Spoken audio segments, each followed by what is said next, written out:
sejarah dan semuanya. Saya sangat bergembira, saya bergembira dan berburu fisika karena ada sejarah SMA ya.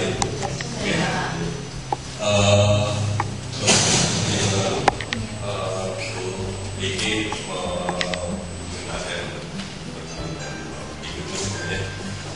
diskusi tentang materi fisika. Sebelumnya itu guru SMP gitu, oke. Dan itu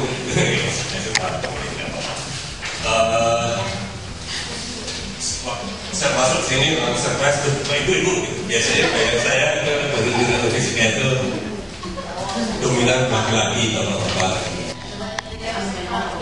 Oh, banyak dari saya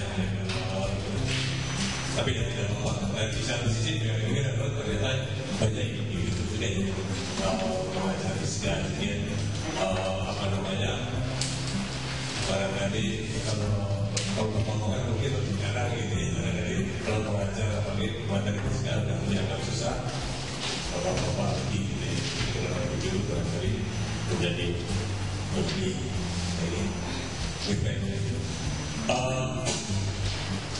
saya diminta untuk memberikan bagian materi itu, tapi saya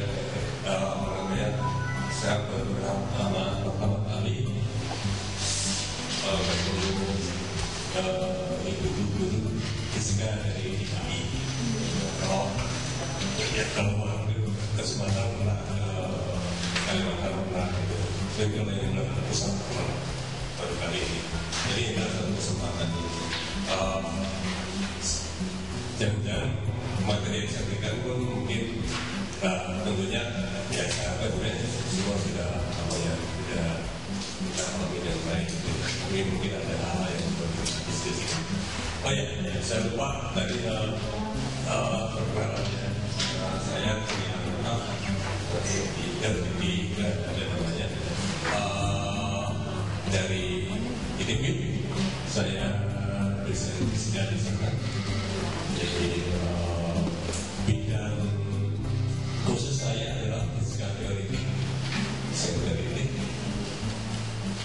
Jadi hampir jadi risetnya di teori, jadi tidak eksperimen. Lalu apalagi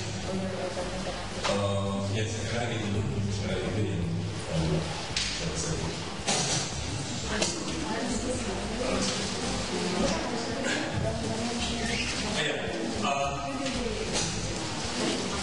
Sesuai dengan yang diminta, jadi saya diminta untuk memberikan beberapa topik yang antaranya adalah tentang gerak, tentang komputer, ya gerak komputer, gerak tentang usaha energi dan sebagainya.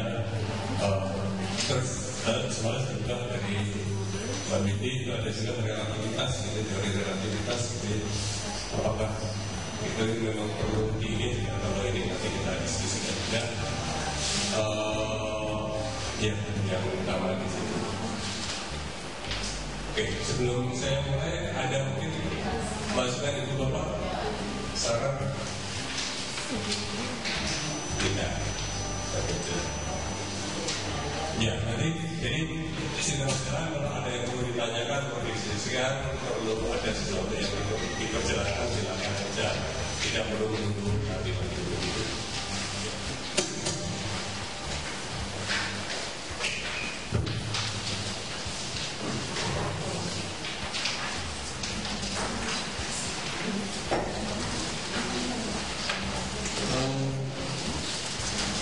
Perlu matematika. Jadi matematika alat bantu. Jadi kita jangan takut dengan matematika. Kalau karena matematika, jadi ya kita tidak bisa memahami gejala alam itu dengan baik.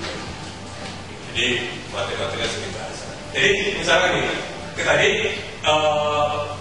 ingin melihat gerak benda, berarti kita harus merhatiin kedudukan atau posisinya berubah atau tidak kan?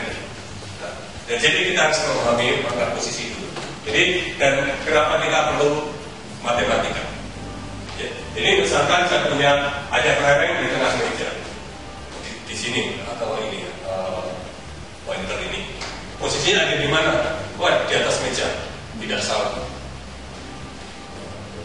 Tapi kalau ada ini juga, ini ada di mana? Di atas meja. Oh, berarti keduanya itu berbeda. Kalau kita katakan di atas meja, ini juga di atas meja. Jadi di tempat yang sama kan? Tapi kenyataannya tidak. Jadi kita perlu satu cara, satu alat untuk mendeskripsikan ya, sama-sama di atas meja, tapi memang sebenarnya berbeda peristiwa ini. Jadi tidak hanya jadi seperti di sini. Oh, kalau ini satu lagi. Kalau contoh di sini, oke, ini di atas meja di pojok kiri depan.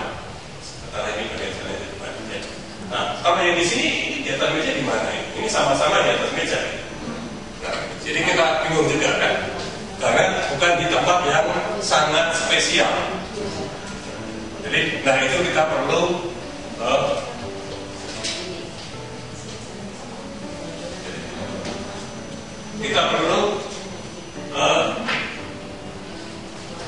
koordinat. Kita perlu koordinat. Oke. Jadi koordinat, saya kira. Jadi koordinat itu didefinisikan untuk membantu pengungkapan kedudukan dengan tepat. Nah, koordinat adalah matematika, alat bantu. Ini bukan fisika, bukan fisika. Jadi kita bisa mendefinisikan koordinat itu dengan berbagai cara, dengan apa terserah kita. Tapi jadi nanti kita ungkapan matematika ini bisa berbeda-beda ya, tapi visinya sebenarnya sama. Ya Pak, karena ini langsung Bapak dari gerak ya. ke koordinat. Ya. Kebenaran saya ini ngajar di kelas 10. Ya. Masalahnya justru dengan matematikanya. Karena di matematika kan anak SMP hanya sumbu X, sumbu Y aja secara garis besar. Sementara di dalam fisika itu sudah kompleks dengan integralnya, dengan diferensialnya, sekarang mereka belum. Nah, itu kendalanya ketika mengajar fisika di kelas 10. Belum nanti masuk ke vektor, ada lagi dalil cos, dalil sin untuk akan vektor. Nah, itu kan mereka juga belum. Nah, itu jadi waktu agak sedikit terhambat dengan kita memberikan pelajaran matematikanya. Ya. Itu kendalanya. Terima kasih. Ya. Ya, memang itu yang kita hadapi. Tapi tentunya kita jangan, misalkan kalau diferensial integral belum waktunya, jangan sampai ke sana sebenarnya. Masalahnya kan kita ada ini Pak, mencari kecepatan rata-rata dengan persamaan lintasan. Itu. Tapi kan tidak diferensial. Tapi untuk mencari kecepatan rata-rata itu juga harus kecepatan sesaat atau kecepatan sesaat. Kecepatan ya. Dan memang itu problem. Itu juga pertanyaan, misalkan itu tidak apa ya? Seringkali antara pelajaran yang diperlukan di fisika, matematika yang diperlukan fisika dengan pelajaran matematika memang tidak seiring. Memang susah mau seiring. Dan di sekolah SMA itu terjadi begitu. Sebenarnya di perguruan tinggi pun juga sama. Misalkan di jurusan fisika, ya fisika S1 itu kadang-kadang kalau kita bandingkan pelajaran matematika yang di jurusan matematika, kadang-kadang kita perlu yang ini, tapi ini belum. Atau bahkan di fisika pun, di mata kuliah tata mekanika, gitu ya, kita perlu ini, ternyata mata kuliah yang berkaitan matematikanya di fisika juga, itu juga ini. Jadi memang mau nggak mau kita caranya ya terpaksa kita perlu sisipkan konsep matematikanya. Jadi tapi ya tentunya jangan sampai tinggi-tinggi sehingga ya kebetulan sehingga jangan sampai kita harus ingat kita itu ini fisika bukan matematika. Iya, pada akhirnya saya memberikan tidak secara turunan matematika, pokoknya dengan bahasa fisika aja. Ya. Akhirnya begitu. Betul. Betul sekali. Oke, jadi itu. Oke, jadi kita bisa perlu ini jadi paling kan kita ada apa namanya ya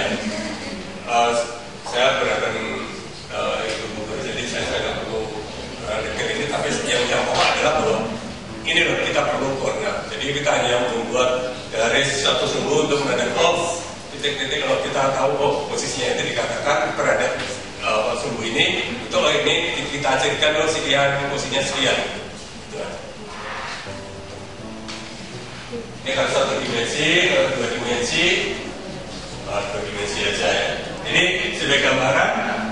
Tadi yang enggak jelas bukan di posisi yang ini, kita bisa cari posisinya di X sekian, di Y sekian terhadap titik ini. Gitu. Jadi posisinya adalah di ini salah ya. Ini gambar ya, ini geser. Jadi oke lah katakanlah 5,2 misalnya gitu ya. Ini salah udah nggak salah. Nah tapi kalau kita sumbu-sumbu ini itu kita bisa sembarangan aja. Jadi saya bisa pilih, saya ambil ini sumbunya.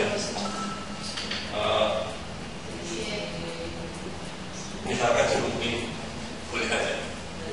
Jadi posisinya X-nya sekian, Y-nya sekian, nilainya berbeda sekali. Jadi ungkapan matematiknya berbeda.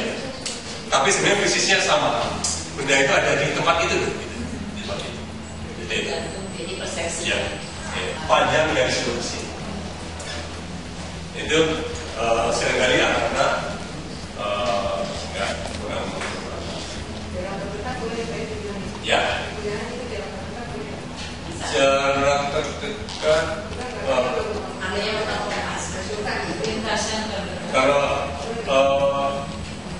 realnya belum tentu cocok karena nggak ada jalannya yang lurus. Kalau dari sini ke sana jarak terdekat, jarak tandanya nggak ada jalan yang lurus. Jadi mungkin bisa dipahami itu, tapi begitu kita prakteknya di dunia real nanti bisa salah tangkap. Mungkin kalau jarak dekat kelihatan, artinya kayak kita jalan dari sini mau ke depan, kita bisa jalan pinggir-pinggir, tapi kita bisa jalan ke tempat. Kalau jaraknya terukur, mungkin kalau jaraknya jauh misalkan Jakarta lagi kita nggak bisa. Tapi kalau jarak kayak dari satu ruangan, mungkin bisa. Artinya masih terukur.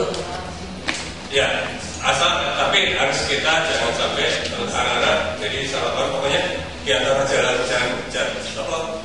Mungkin kalau satu sekolah masih bisa misalkan. Ya, satu sekolah bisa. Satu lokasinya. Ya. Yang pokoknya jangan sampai ditangkap. Pokoknya jalan mana yang paling dekat ke real itu kan. Padahal jalannya juga masih beda. Nah, jadi jalan itu maka. Nah, kalau arah geraknya, kalau jalannya itu bendanya bergerak lurus dalam jalan yang lurus. Apakah jarak tempuh dengan besar perpindahan sama? Beda, belum tentu Pak. Belum tentu. Apa? Jalannya lurus.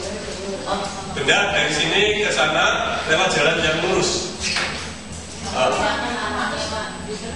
Jarak tempuh dengan perpindahan besar perpindahan. Ya. Besar. Oke. Sama. Kalau satu kali jalan. Satu kali jalan. Maksudnya satu kali jalan. Kalau jalannya lurus kita jalan. Tapi kalau nanti jarak tempuh bolak-balik kan. Jadi itu. Jadi yang harus diperhatikan. Ya. Jadi selama arah geraknya itu tidak berubah. Sama. Tapi kalau ke sana baris itu ada yang keluar atau berbeda itu berbalik itu berbeda. Walaupun jalannya lurus. Jadi selama arah geraknya tetap itu jarak tempuh sama besar perbedaan. Kalau arah gerak berubah masih itu.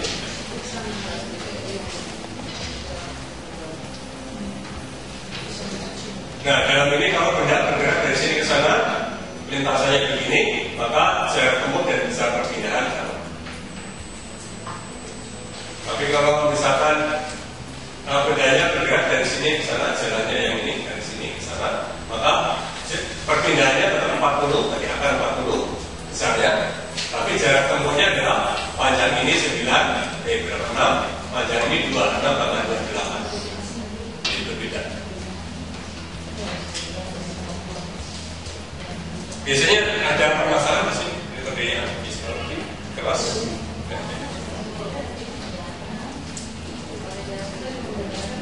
Nah, sekarang jadi oke, jadi posisi lalu perubahan posisi itu perpindahan. Lalu sekarang persatuan waktu.